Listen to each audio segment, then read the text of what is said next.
Bonjour à toutes et à tous, j'espère que vous allez bien. Permettez-moi de féliciter le féminisme international. Permettez-moi de remettre une médaille aux féministes, où qu'elles soient.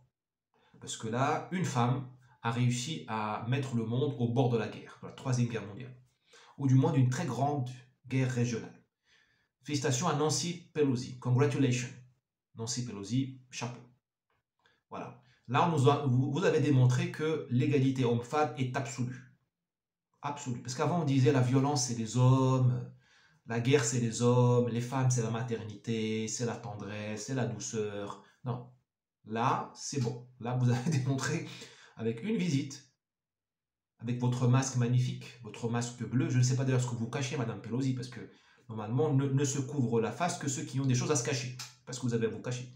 Donc, avec votre très beau sourire voilé, dissimulé, vous avez réussi à énerver les Chinois et à mettre cette région-là de l'Asie Pacifique, au bord de la guerre.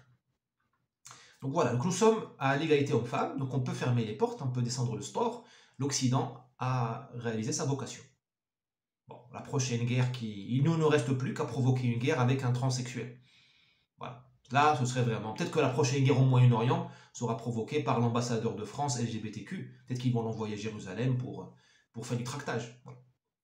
Bon, je rigole. Vous savez bien que je suis à la fois féministe véritable. Je suis féministe au Maroc, là où c'est encore intéressant. Parce qu'en France, c'est fini, la lutte féministe, elle est gagnée. Je suis pour les droits homosexuels au Maroc. Donc en France, c'est devenu un folklore, c'est devenu un sketch. Bon.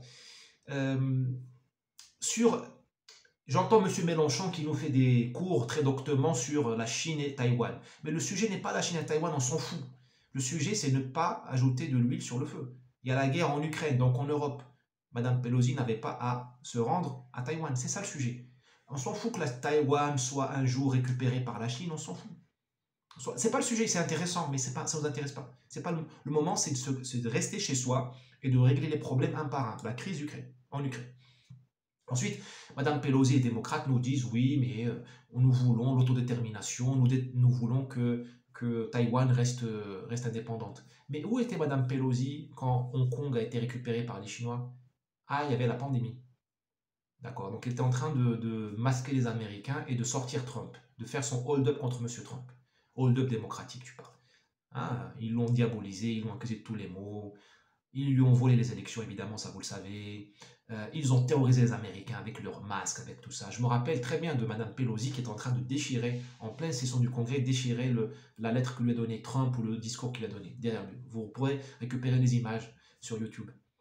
D'accord. Eh bien, pendant que Mme Pelosi jouait au coup d'État, à l'apprenti putschiste, les Chinois, ils ont récupéré Hong Kong.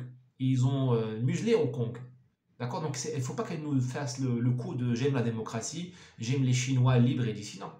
D'accord. Soit on défend les Chinois libres et dissidents partout, Hong Kong et Taïwan, soit on fait autre chose. Mme Pelosi fait évidemment autre chose. Bon. Mais revenons donc, restons sur une note positive. Gloire au féminisme. Gloire au féminisme. Et maintenant, ben, je dis voilà, à quand la prochaine guerre provoquée par un transsexuel? J'espère qu'il sera français, comme ça, hein, moi, la boucle sera bouclée. Et la maladie mentale que nous avons créée à Saint-Germain-des-Prés dans les années 60-70 avec la déconstruction,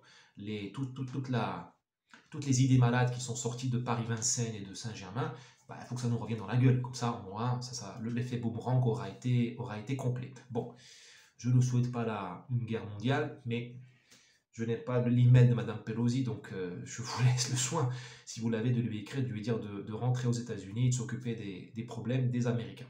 Ciao.